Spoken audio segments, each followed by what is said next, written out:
Alright guys, welcome back. This is round 2 of the 2024 Mideast season. As you can see, I got a pretty decent start here.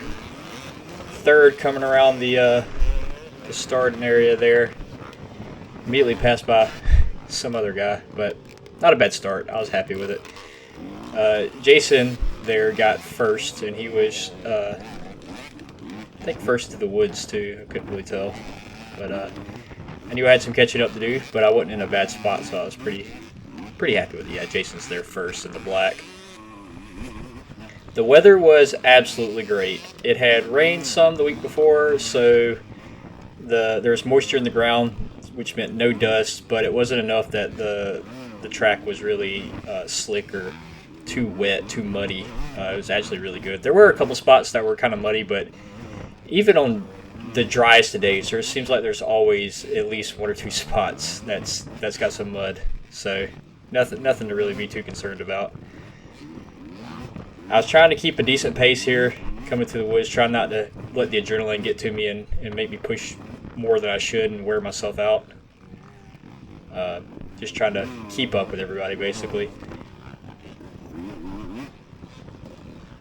I was happy to race Pines 09 in the dry again, because last year was a bit of a mutter. And this is definitely a fun track. It's a lot better in the dry, though.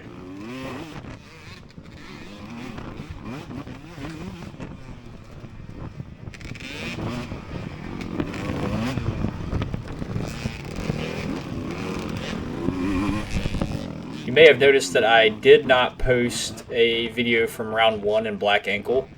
Or round 1 Black Ankle. I was there. That was in Star, North Carolina. It was a pretty far drive for me. I did make that race. The reason I did not post any footage from it is because I forgot to start my camera until like halfway through the first lap. So missed the start, which is basically the best part. And yeah, that day I was actually still sick with a cold as well, making some moves there. Look at me go. But yeah, I was a little sick with a cold. So honestly, that race I didn't really push at all.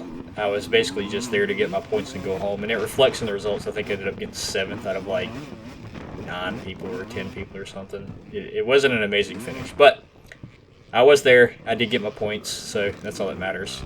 I may post some footage of that later. Like I said, I do have some footage from it. It's just not at the start. I will say the motocross track there was really fun. I wish it would have been a little drier so that I could have actually sent it a little harder on the track, because the track was slick. But man, it was a lot of fun. I really enjoyed that.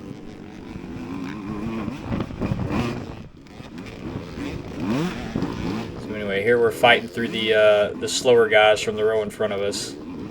I like that guy's chest protector with the skeleton on it. That's pretty slick.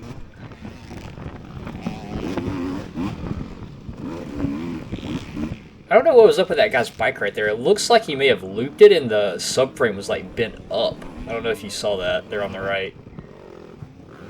It looks like something happened there. It definitely didn't look right. Here we're just getting more traffic. This left line right here was really good. Real easy way to get around some people there.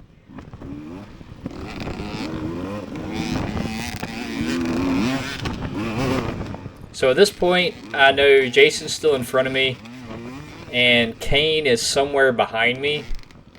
Probably not far behind me. So I was trying to keep an okay pace, but like I said, not wear myself out. But I did want to catch up to Jason.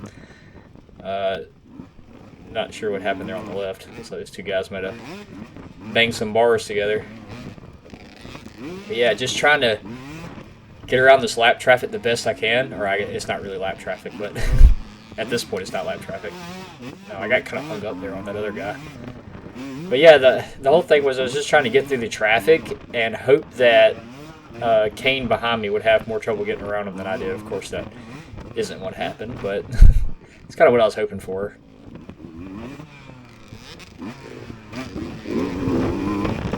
So I am trying to make some moves when I can, but at the same time I'm not trying to absolutely exhaust myself in the first lap, which I struggle with. I do that a lot.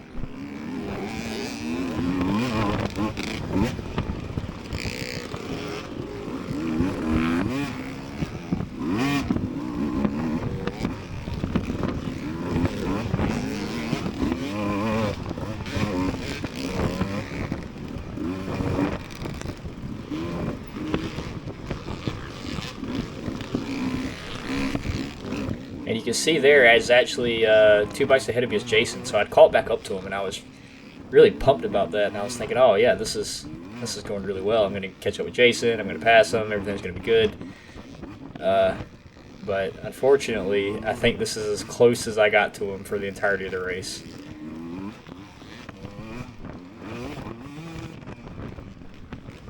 The spot right here was kind of rough if you weren't paying attention because it kind of dipped down right before a turn. I definitely hit that going a little too fast in the second lap and nearly went over the handlebars. The bike's running great, by the way, since the rebuild at the end of the Carolina XC season. It was a little rich at round 1, black ankle, but I leaned it out a little more, and yeah, it seemed like it's running just as good as it's ever ran. So I'm glad those issues were resolved, and I ended up not having to send my cylinder off to get it replated and all this stuff.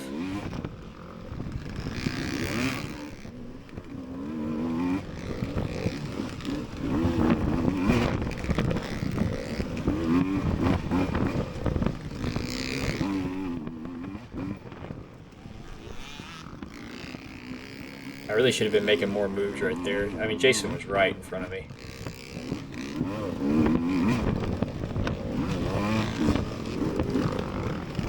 Tried to get around him there, but he cut me off.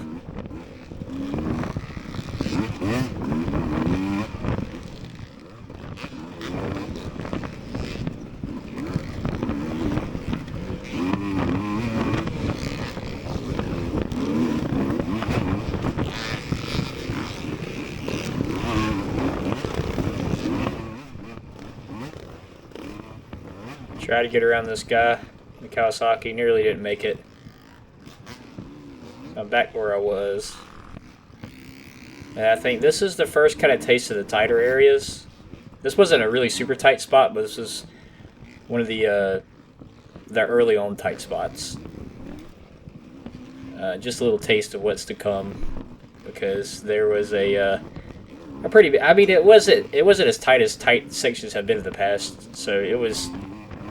Honestly, it wasn't that bad. It was more of a break than anything because you could kind of slow down and sit through it. So the tight sections weren't that bad, but it was a long tight section.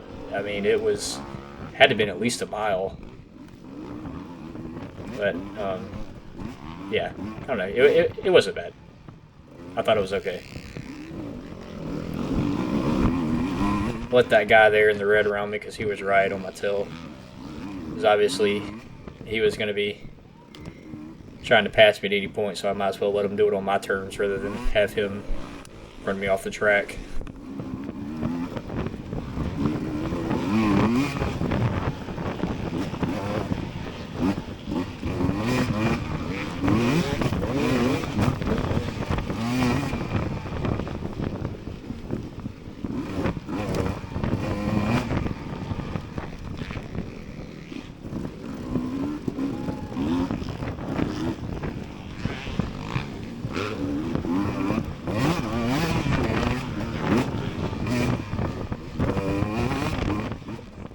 Three miles in to the first lap, and I'm still ahead of Kane, surprisingly.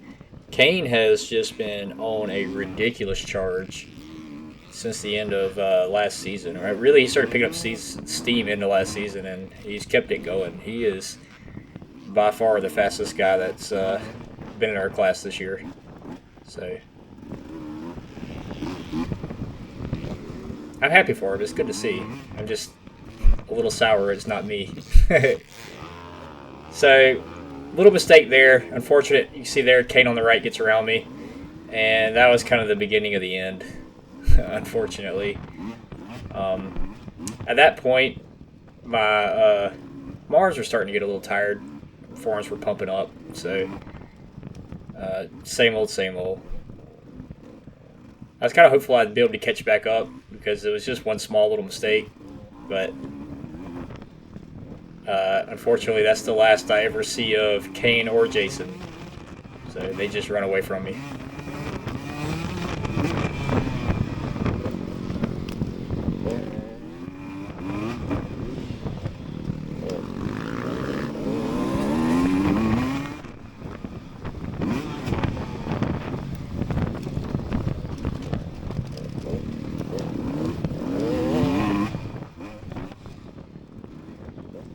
It's when you get behind the guys like this that are slower than you, but not by a whole lot.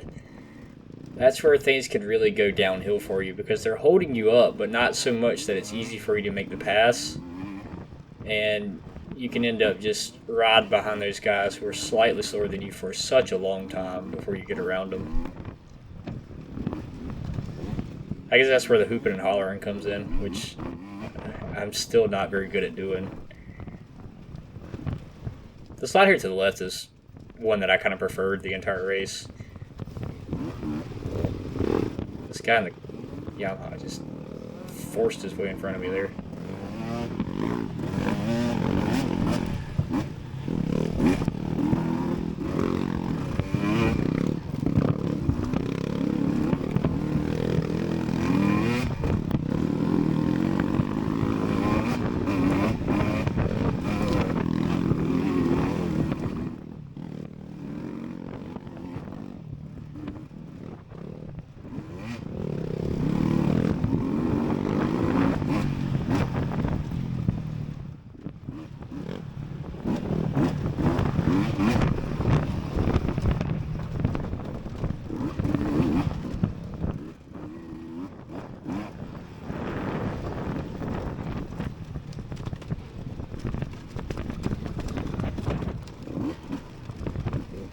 He really didn't turn right there in time. I don't know what I was looking at. That could have been nasty.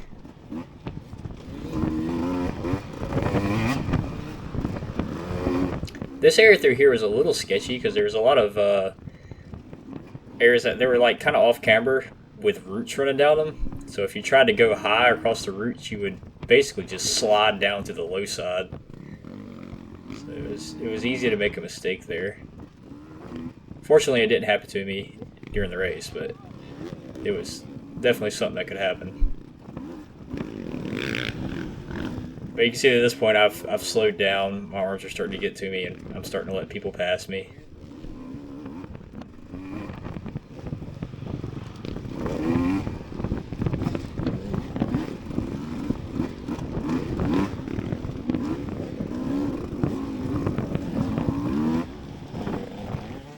Just can't maintain that pace like the others can.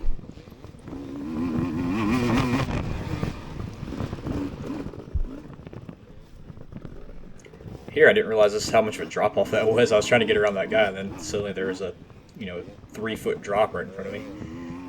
This little hill right here was fun, but for some reason there was quite a few people that had trouble with it. It honestly wasn't that bad of a hill at all.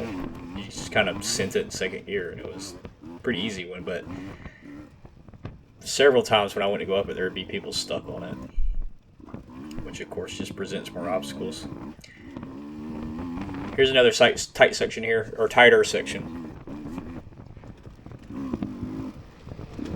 Probably a little tighter than the first one I called out, but like I said, honestly, you can see it's close, but it's not like really bad. You're down. There you go. Not sure what happened there with those guys.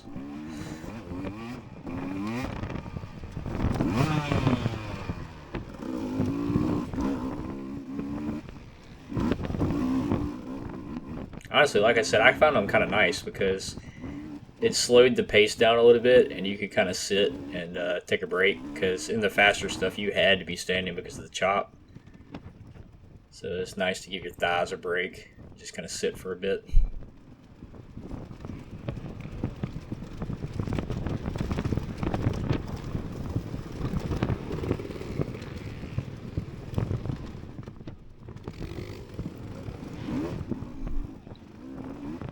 Of course, I say that because I have a lot of trouble with my thighs cramping up on me. I stretch them before every race, but even then, if I work them too hard and don't give them enough of a rest during the race, they end up cramping up on me really bad, and it's not good when that happens.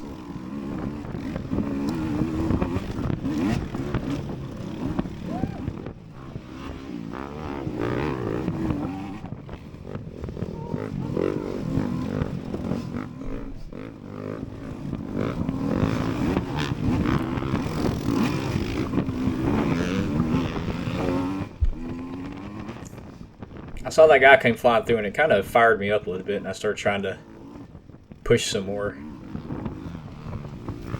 That kind of happens to me. I don't know if... Oh, yeah, that spot right there was marked really badly. I made that mistake right there the first lap, where I went the wrong way and then had to cut back into the trail, but after that, I didn't make that mistake again. This spot right here was deceptively mushy. You can see that guy tumbled in it. It would really grab your tires and kind of bog you down if you weren't ready for it. But anyway, yeah, like I'm saying, a lot of times when people pass me, it kind of fires me up a little bit and kind of makes me, it's almost like they kind of drag me behind them. I know that doesn't make sense, but like their speed kind of influences me, and at least for a short time, I'll push to keep up with them.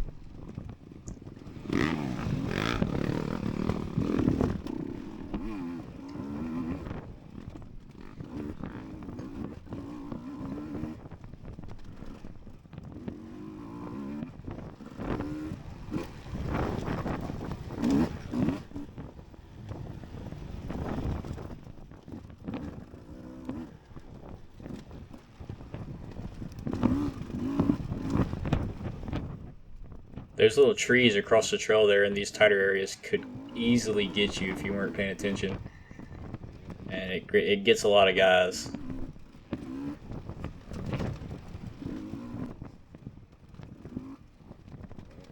Especially if it's in a corner or something, it'll throw your front end out from under you.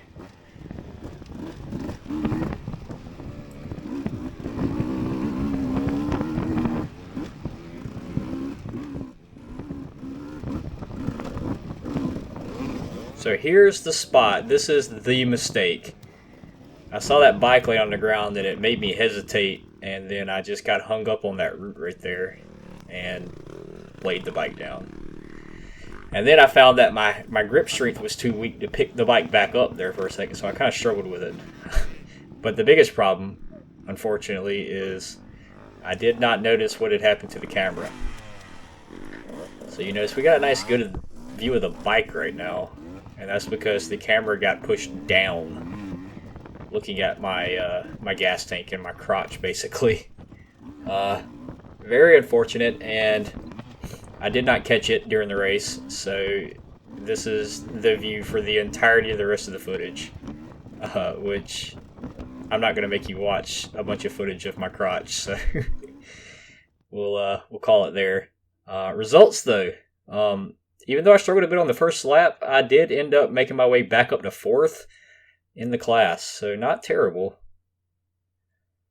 And then overall, we had a bunch of people here this race. I was 94 out of almost 400 riders total, so top 100, I'm okay with that.